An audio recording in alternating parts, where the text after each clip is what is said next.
The King Yeshua သူရဲ့နောက်လိုက်တွေကိုတတိပေးတယ်ခရစ်တော်ရောင်ဆောင်တဲ့လူတွေပေါ်လာမယ်ပရောဖက်သူရောင်တွေပေါ်လာမယ်ဒီအကြောင်းအရာတွေသူပြောတယ်နောက်ဆုံးသောအချိန်ကာလမှာသူနဲ့စိတ်ကိုခွဲခြားမယ်နောက်ဒီအကြောင်းအရာတွေပြောတယ်အဲ့တော့ပြန်ပြီးတော့ကျွန်တော်ဒီသိုးလေးတွေကိုတွေ့ရတဲ့အချိန်မှာကျွန်တော်စဉ်းစားတယ်ဒီသိုးတွေကစိတ်နဲ့တော်တူတဲ့အပိုင်းလေးတစ်ခုကဘာလဲဆိုတော့သူတို့ရဲ့အတန်ကစိတ်နဲ့တော်အဲ့တော့သူတို့ရဲ့ပုံစံနေထိုင်မှုပုံစံကတော့စားတဲ့အစာတွေကတော့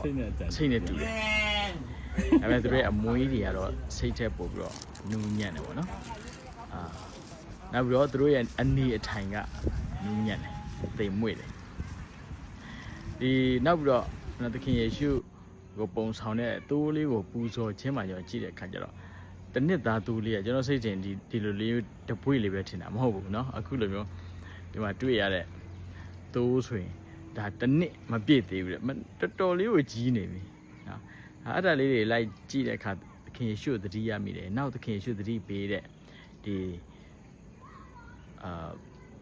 ခရစ်တော်ရောင်ဆောင်တဲ့သူတွေပေါ်လာမယ်ဒါကိုလည်းသတိထားဖို့ဘာကြောင့်လဲဆိုတော့သခင်ယေရှုနဲ့ပုံဆောင်ထားတဲ့သိုးလေးရှိသလို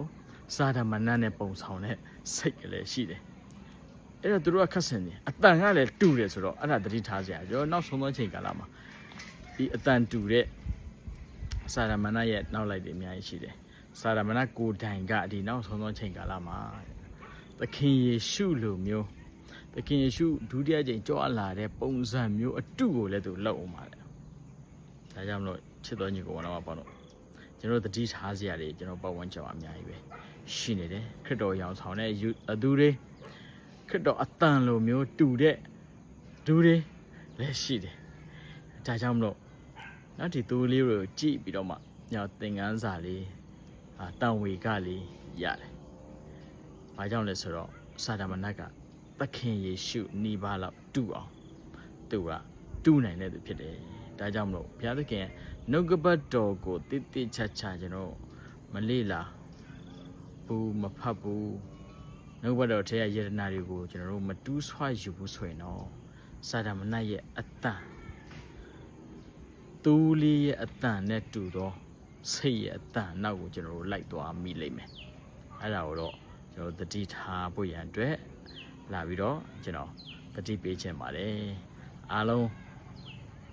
အဆိုးနဲ့အကောင်းအမားနဲ့အမားအစစ်နဲ့အတုကိုခွဲခြားသိမြင်နိုင်ကြပါစေအားလုံးကိုပါဖျားကောင်းကြီးချပေးပါစေ